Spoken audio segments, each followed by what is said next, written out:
This is one half of my Farmall Cub 23A disc, and I'm looking to put new blades on it. You can see this one here on the side is pretty well disintegrated, and there is not much left of it. And they're all getting pretty thin. Some of them are cracked, and it's just time to do this. There's not a lot of information that I've seen on this particular disc as far as how to change the blades. It's kind of self-explanatory as far as the changing of the blades. But I think what I'm going to do is actually remove the two disc sections, kind of like as a gang there from those bearing shells. And to me, it looks like you just take this large nut off the side and we'll take it apart. So again, I don't really know how to do this, but it doesn't look too hard. So we'll see what's next. Okay, I've gotten the one side off here, and you can basically see how this works. There's like a little bearing shell there that the disc rides in, and basically you just pump these full of grease. It's like a cast iron piece. And we've run into problem number one, and that is that this one apparently is broken and has been broken for some time.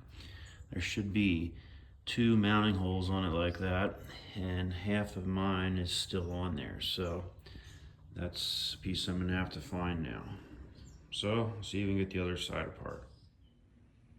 All right, here's the update.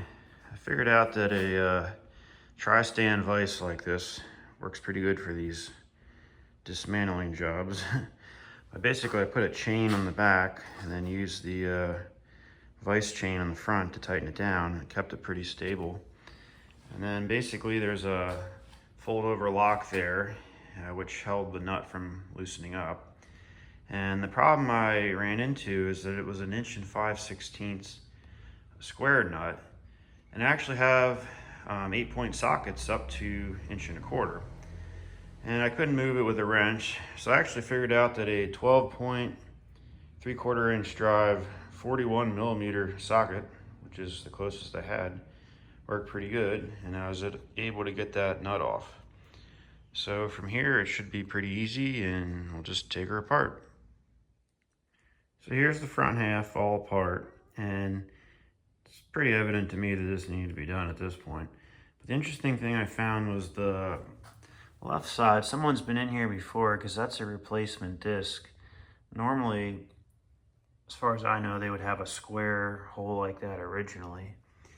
And I don't really see much wrong with any of the other components. I was able to clean up the threads on both of those axle shafts. So now basically we got to order parts for this part, and we'll go from there. One other quick thing I want to do, this is the hitch for the front of the disc, and you can see how this is kind of spread apart there, and the bolt's pretty well shot. So I'm going to put that in the press, push that back together, and I have a new bolt, even though a square nut, ready to go. So that's a quick little easy fix.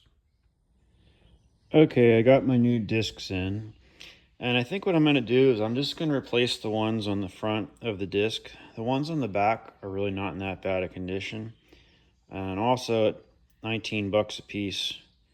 I'm not using this every day. I think this will serve me fine. So I got 8 of those, and here's where I got them from. Agri Supply. I ordered them online. Another thing, if anyone's ever wondering how these little grease fittings work, I always wondered because I was missing one on one of my other discs, and it's basically just a long piece of pipe, and they have the threads kind of threaded a long way, and it basically just goes through that casting, and it's tapped for a grease circ at the top. So I'm going to start putting this back together, and we'll see how it looks.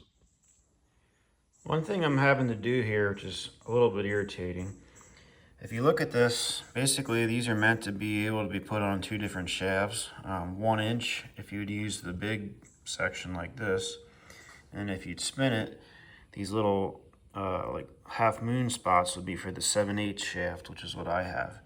And each one I'm having to use a burr just to kind of touch it up a little bit to get it to slide down over the shaft.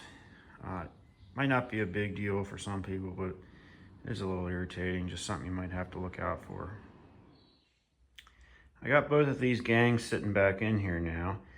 And if anyone's ever greased one of these before, you probably would know, but you usually use like a whole tube, if not 2 tubes of grease. These take a lot of grease. So I pumped a bunch of grease in there and then sat these in and spun them around. And I'm gonna fill the caps up as well. And that should get it at least started anyway. So I'm gonna put the caps back on that I have. I'm still waiting on one. I did find one on eBay. So next we'll see this thing. It should be all back together and I'll kind of show how everything looks. I got the disc all back together now. Have it hooked up to my cub here. I'm taking it down to put it away. And I think it turned out pretty well. Like I said, I'm no farmer and I really didn't think it was worth spending money to do the back blades as well. They're not really broke up or anything. There's a few chips here and there, but I think that this repair here will give me a number more years of service out of this guy, and hopefully it'll last a nice long time.